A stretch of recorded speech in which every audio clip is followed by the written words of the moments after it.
झंडे इसी कलर की वजह से तो झगड़ा हुआ। अभी कोई फिल्म रिलीज हुई होने वाली, उसमें मैडम पादुकोण जो हीरोइन है उसको ये कपड़ा पहनाया गया बिकिनी, तो झगड़ा हो गया। क्यों? हिंदू भाइयों का मजहबी झंडा है, मजहबी कलर है उनका धार्मिक कलर है। और हम मुसलमानों का धार्मिक कलर कौन सा? हम मुसलमानों का धार्मिक कलर बोला जाता ये हरा रंग का।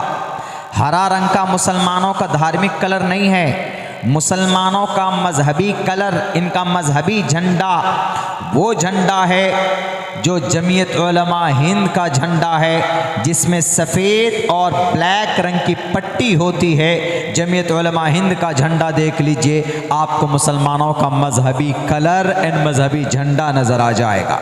मजहबी कलर इस्लाम में पसंदीदा कलर वाइट कलर है, सफ़ेद है, चूँकि अल्लाह को यह कलर पसंद है, नेकी की अलामत है। जन्नतियों का लिबास सफ़ेद कलर का होगा, फरिश्तों का लिबास सफ़ेद कलर का होता है। अल्लाह के नबी सफ़ेद कलर को पसंद फरमाते थे, ये बात है। लेकिन इस्लाम का झंडा सफ़ेद एंड ब्लैक ये दोनों मिक्स करके बनाया गया। और भारत का झंडा तिरंगा झंडा है जो सबका है, और भगवा झंडा ये हिंदू भाइयों का है, सनातन धर्मियों का है। इसीलिए इस भगवे झंडे की बिकनी पहनकर पादुकोण ने गाना गाया, आधी न्यूड होकर, आधी नंगी होकर। हम तो यही कहेंगे इस्लाम में इसकी कोई अहमियत और हैसियत नहीं है। तो बात हमारे हिंदू भाइयों, कुछ नफरती गैंगों ने यूँ कहा कि ये हिंदुओं के अपमान के लिए शाहरुख खान साहब ने ये झंडा ये कपड़ा पहनाया। हालांकि ऐसा नहीं था, वो तो एक हीरो है।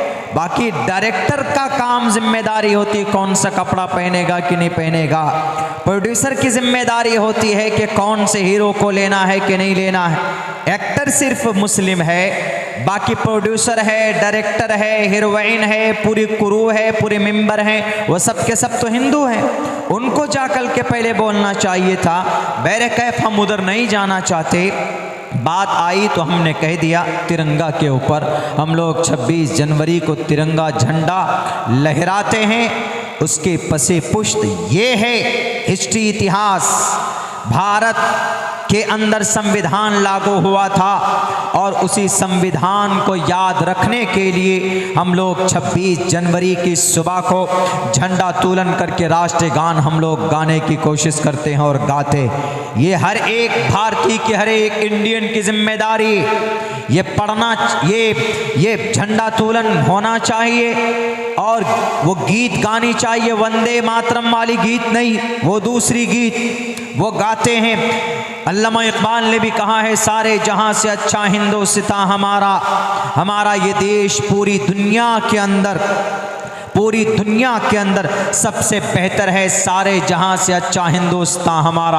आप कहेंगे कि मौलाना मक्का मदीना तो बेहतर जगह है, वो अपनी जगह पर है, उसकी मुबारक और उसकी हम उधर नहीं जाना चाहते। अल्लाह के नबी ने एक हदीस में हिंद का नाम लिया है। अल्लाह के नबी की ज़ुबान से लफ्ज़ हिंद निकला, हिंद भारत को बोलते हैं। तो अल्लामा इकबाल ने इस मुनासबत से कही कि हमारे नबी की ज़ुबान से हिंद का नाम आया तो इसका मतलब है कि हमारा ये मुल्क दुनिया के दूसरे मुल्कों के मुकाबले में ज़्यादा बेहतर है। इसलिए उन्होंने कहा सारे जहां से अच्छा हिंदुस्तान हमारा। मेरे नौजवानों, मेरे मुसलमानों, 26 जनवरी की तारीख आपको याद रहनी चाहिए। इसकी हिस्ट्री, इसका इतिहास आपको पता होना चाहिए। वरना आज नफरती लोग, अगर उनका बस चले, अगर उनके पास ताकत का इस्तेमाल करने का मौका हो, ताकत है उनके पास, लेकिन संवैधानिक तौर पर वो इम्प्लीमेंट अप्लाई नहीं कर सकते। अगर उनका बस चले तो वो भारत के आज 26 जनवरी के दिन तिरंगा नहीं, वो अपना ये गेरवे रंग का कपड़ा लहराएंगे और वो जगह जगह ऐलान करते भी फिर रहे कि हम इस देश को एक राष्ट्र बनाएंगे, इस देश को बदलेंगे। कभी नहीं हो सकता, इसलिए कि खून बहा है यहाँ पर। एक तरफ मुसलमान का खून बहा, दूसरे तरफ हिंदुओं का खून बहा, क्रिश्चियनों का खून बहा, तब जाकर 26 जनवरी जैसा पवित्र दिन और मुबारक दिन हमारे इस मुल्क को नसीब हुआ है। एक तरफ से सोचने वालों, तकरीबन 200 साल तक मेहनत मशक्कत की गई है देश को आजाद करने के लिए। तुम्हारे वक्ती तौर पर आज तुम गद्दी पर बैठे हो। 1755 से लड़ाई शुरू की थी नवाब सिराजुद्दौला ने मुर्शिदाबाद की धरती से। 1755 से लड़ाई शुरू हुई थी, तब जाकर 1947 को तकरीबन 200 साल तक लड़ाई की अंग्रेज से, तब जाकर ये देश आजाद हुआ था। और इस देश की खूबसूरती है कि सब लोग मिलजुल कर तिरंगे को लहराते हैं और तिरंगे को सम्मान देकर 26 जनवरी और 15 अगस्त मनाते हैं। खुदा के वास्ते इस तारीख को मिटने और इस तारीख को बदनाम करने की कोशिश मत करो। एक तो बात हो गई 26 जनवरी के ताल्लुक़ से, हम में से हर किसी को इसकी तारीख़, इसका पसे मंज़ मालूम होना चाहिए, ताकि आपके सामने में कोई बोले तो आप उनको जवाब दे सके कि 26 जनवरी हम लोग इसीलिए मनाते हैं कि इस दिन भारत का कानून लागू किया गया था, भारत का संविधान बना था। आज़ादी के तकरीबन 3 साल बाद भारत का संविधान लागू हुआ। दूसरी बात मेरे भाइयों, मेरे साथियों, वो ये है गैब के ताल्लुक़ से। अल्लाह का कुरान कहता है कि इंसानों में से किसी को गैब की बात मालूम नहीं होती, यानी कल क्या होने वाला है हम में से कोई नहीं जानते। हम यहाँ आए स्टेज पर आपके जलसागाह में, हमको ये नहीं मालूम कि मेरी तकरीर कब होगी, क्यों? वो आने वाले वक्त की बात है। हमने ये सोचा कि कारी साहब का प्रोग्राम ख़त्म होगा, उसके बाद मेरा प्रोग्राम हो जाएगा, या पहले हमने ये भी सोचा कि हो सकता है कि मेरा प्रोग्राम पहले हो जाए, कारी साहब का प्रोग्राम बाद में हो। ये गैब की बात है। देखिए, हम नहीं जानते थे, ये गैब की बात है। अल्लाह तबारक व ताला फरमाता है कि अल्लाह तबारक व ताला गैब की खबर किसी को नहीं देता है। माज़ा तदरी नफ्सुम, किसी इंसान को खबर नहीं होती है वो कल क्या करेगा। किसी इंसान को यह मालूम नहीं होता है कि वो कल कौन सी मट्टी पर मरेगा। गैब की खबर किसको होती? सिर्फ अल्लाह तबारक व ताला, कोई नहीं जानता। आप में से सब यहाँ बैठे हैं, कल कौन मरेगा, कहाँ मरेगा, कल हम क्या करेंगे। कल मैं सफ़र शुरू करूँगा, यहाँ से आपके यहाँ से दिल्ली, दिल्ली से मेरठ जाऊँगा, वहाँ से फिर दिल्ली, दिल्ली से फिर हावड़ा आऊँगा। ये तरतीब है, लेकिन होगा क्या उसके साथ में हम और आप नहीं जान सकते।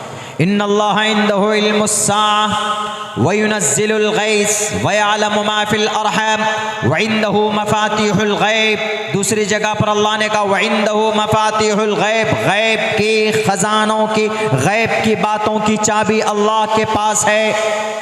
वो शास्त्री जी दावा करते, पर्चा बना देते, किसी को उठा के ला के बोलते हैं कि बताओ तुमको ये हो रहा है कि नहीं हो रहा। वो आदमी एकदम सर झुककर नमस्कार करता है कि हाँ शास्त्री जी, आप तो बिल्कुल भविष्यवाणी, आप तो बिल्कुल चमत्कार कर दिए। आपने मेरे चचा का नाम बता दिया, आपने मेरे भाई का नाम बता दिया, आपने मेरी बहन का नाम बता दिया, मेरे भाई ने नया घर बनाया वो भी बता दिया। पता चला कि वो ABP न्यूज़ का रिपोर्टर था और उसको फेसबुक के पे सब कुछ डाला हुआ था, और ये शास्त्री जी उनकी फेसबुक की ID खंगाल कर सारी बातें निकाल कर पहले रख लिए। अब वो जनाब, वो रिपोर्टर हाथ जोड़ करके कह रहा कि शास्त्री जी मैंने किसी को नहीं बताया, लेकिन पागल को ये भी पता नहीं कि मैंने फेसबुक पे पहले से डाला हुआ। बताइए, गैब की खबर किसी को नहीं हो सकती। इन्नल्लाह इंदहु इल्मुस्साअह, कुछ चीजें हैं, एक उसूल है। अल्लाह ने कहा किसी को नहीं पता, और वो शास्त्री जी की किताब में है लिखी हुई ये बात कि ईश्वर को कोई नहीं जानता, उसको कोई समझ नहीं सकता। शास्त्री जी, बागेश्वर धाम के शास्त्री बाबा, पढ़िए आप अपनी ग्रंथ को, लिखा है न संदरूषी तिष्ठति रूपमस्सया न चक्षुषा पश्यते कश्चनैनम परमात्मा वो शक्ति है, ईश्वर वो शक्ति है कि वो किसी के इहाते में, किसी के सोच में नहीं आ सकता। वो परमात्मा वो है कि वो किसी की अकल में और उनके उलूम और वो जो काम वो करते हैं वो परमात्मा, वो सिर्फ परमात्मा को पता होती, किसी और व्यक्ति को पता नहीं हो सकता, किसी को खबर नहीं।